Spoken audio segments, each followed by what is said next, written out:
দর্শক, উপদেষ্টারা সবাই আছেন এই মুহূর্তে জাতীয় স্মৃতিসৌধে। সেখানে আছেন আমাদের সহকর্মী ভাস্কর ভাদুরী। যাচ্ছি তার কাছে।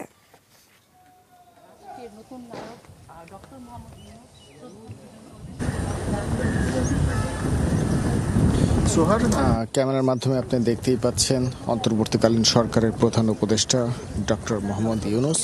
তিনি সাভার জাতীয় স্মৃতিসৌধে মহান মুক্তিযুদ্ধে বীর শহীদদের প্রতি শ্রদ্ধা নিবেদন করার জন্য ধীরে ধীরে স্মৃতিসৌধের যে মূল বেদি, সেই মূল বেদির দিকে এগিয়ে যাচ্ছেন। এখানে একটি বিষয় বলে রাখতে চাচ্ছি, ডক্টর মোহাম্মদ ইউনূস অন্তর্বর্তীকালীন সরকারের প্রধান উপদেষ্টা, তিনি কিন্তু আজকে হেলিকপ্টার যোগে সাভার স্মৃতিসৌধে এসে পৌঁছেছেন এবং তার আগে সড়ক পথে গতকাল শপথ নেওয়া বাকি যে 13 উপদেষ্টাগণ রয়েছেন তারা কিন্তু নির্ধারিত সময়ের আগে এসে পৌঁছেছেন। এবং আজকের যে সূচি, সেই সূচি অনুযায়ী অন্তর্বর্তীকালীন সরকারের প্রধান উপদেষ্টা হিসেবে শপথ নেবার পর প্রথমে সাভার জাতীয় স্মৃতিসৌধে শ্রদ্ধা নিবেদন করবেন অন্তর্বর্তীকালীন সরকারের প্রধান উপদেষ্টা ডক্টর মোহাম্মদ ইউনূস। ক্যামেরার মাধ্যমে আপনারা তা দেখতে পাচ্ছেন।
মুক্তিযুদ্ধের বীর শহীদদের প্রতি শ্রদ্ধা নিবেদন করছেন।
অ্যাঙ্গেল সোজা না।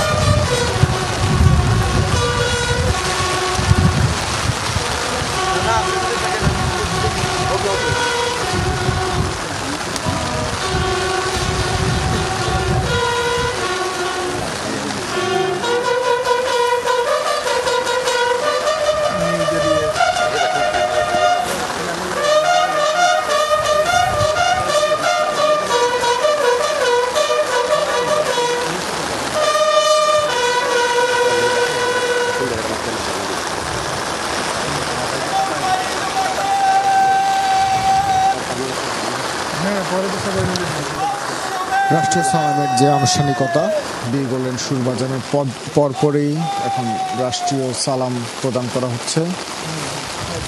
মূলত এরই মাধ্যমে শ্রদ্ধা নিবেদনের যে প্রথম পর্ব, সেই শ্রদ্ধা নিবেদনের প্রথম পর্ব শেষ হলো। দ্বাদশ জাতীয় সংসদ ভেঙে দেবার পর যে অন্তর্বর্তীকালীন সরকার গঠন করা হয়েছে, সেই অন্তর্বর্তীকালীন সরকারের প্রধান উপদেষ্টা ডক্টর মোহাম্মদ ইউনূস দীর্ঘক্ষণ ধরে বৃষ্টিতে ভিজে তিনি সাভার জাতীয়